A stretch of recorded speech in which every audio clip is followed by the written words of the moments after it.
Baiklah, di sini saya akan menjelaskan tentang kaidah penulisan huruf kapital dan huruf miring. Huruf kapital dipakai sebagai huruf pertama pada awal kalimat. Contohnya,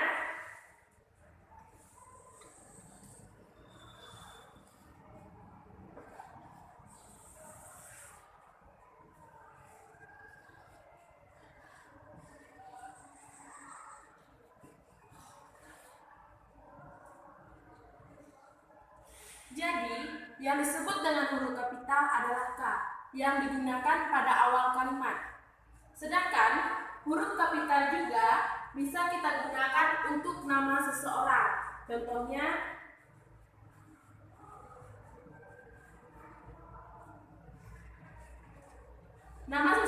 nama seseorang harus menggunakan huruf kapital.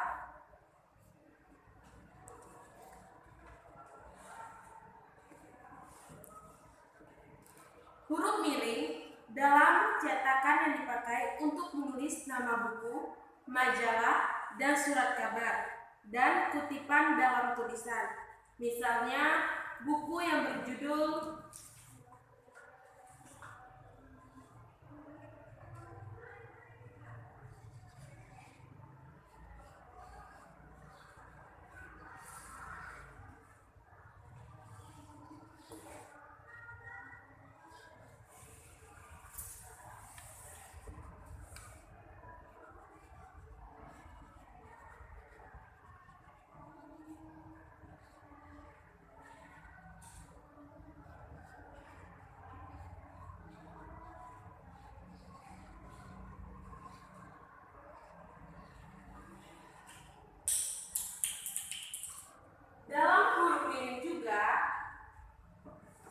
cetakan yang dipakai untuk menulis kata ilmiah atau ungkapan bahasa asing kecuali yang telah disesuaikan dengan ejaan.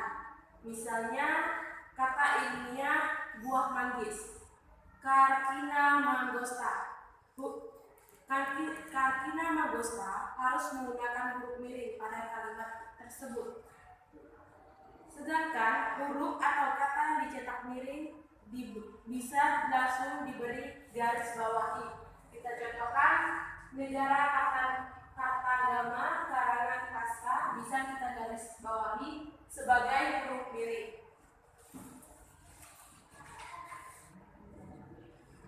Kata depan, angka dan lambang bilangan, serta akronim dan singkatan. Yang pertama, kata dasar. Kata dasar adalah kalimat yang dibentuk oleh kata dasar ditulis sebagai satu kesatuan. Contohnya, ibu percaya bahwa engkau tahu. Yang kedua, buku itu tebal. Itu termasuk ke dalam kata dasar yang memiliki satu kesatuan. Kedua, kata turunan atau kata berimbuhan adalah kata dasar yang telah diberi imbuhan baik berupa awalan, sisipan, akhiran, serta akhiran atau awalan. Sebagai contoh, kita ambil permai. Kata imbuhannya kita tambahkan imbuhan kan. Jadi kata imbuhannya mempermainkan. Kata turunan imbuhan juga bisa gabungan awalan atau akhiran sekaligus. Misalnya,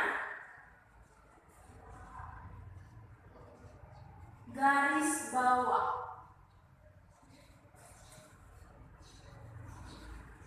Bisa kita gabungkan menjadi menggarisbawahi.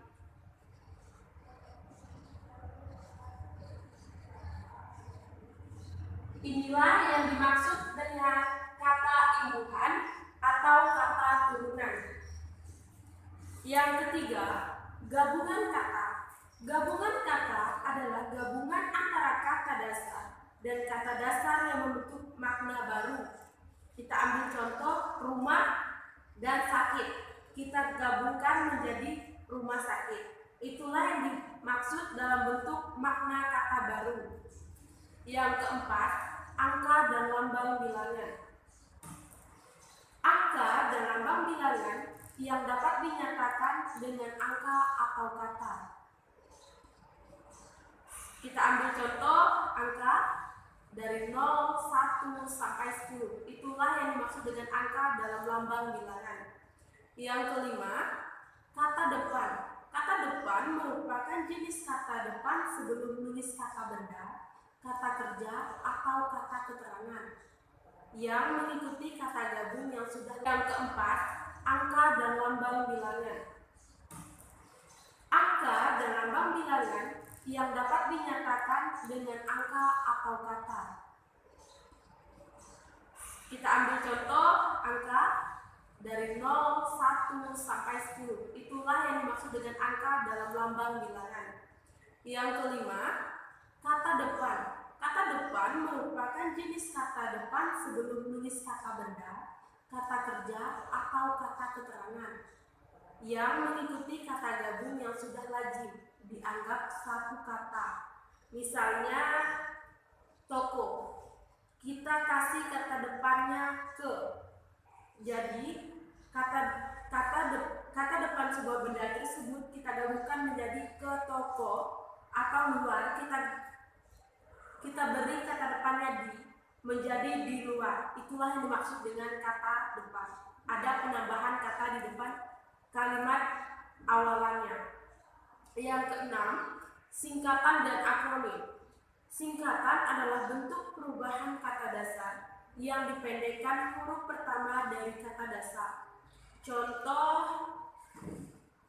kata singkatan DPR.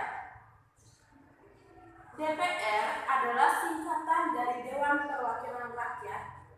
DPR ini termasuk ke dalam nama resmi sebuah lembaga. Sedangkan akronim adalah bentuk perubahan dasar yang dipendekkan, dapat berupa suku kata atau huruf atau anggota lain yang ditulis dan dihafalkan sebagai kata dasar. Kita ambil contoh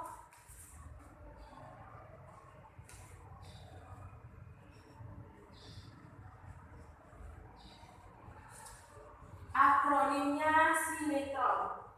Artinya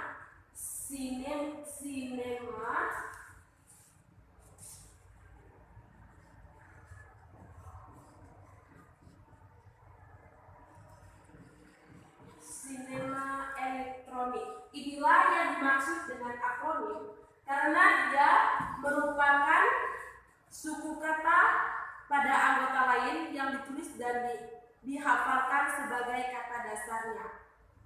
Kata dasarnya adalah sinema elektronik. Itulah yang dimaksud dengan akronim.